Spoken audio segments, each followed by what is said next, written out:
જય શ્રી લક્ષ્મીનારાયણ. આપણી ભારતીય સનાતન સંસ્કૃતિમાં દીપનું પ્રજ્વલન એ ખૂબ જ શુભ માનવામાં આવે છે. તો આજે આપણે સાંભળીએ દીપ પ્રાગટ્ય વખતે બોલવાનો શ્લોક.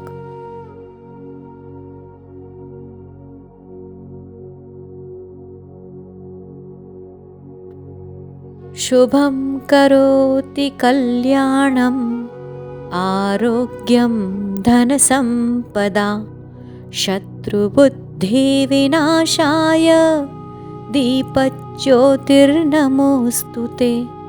દીપજ્યોતિર્પરબ્રહ્મ દીપજ્યોતિર્જનાર્દનઃ દીપો હરતુ મે પાપ દીપજ્યોતિર્નમોસ્તુતે.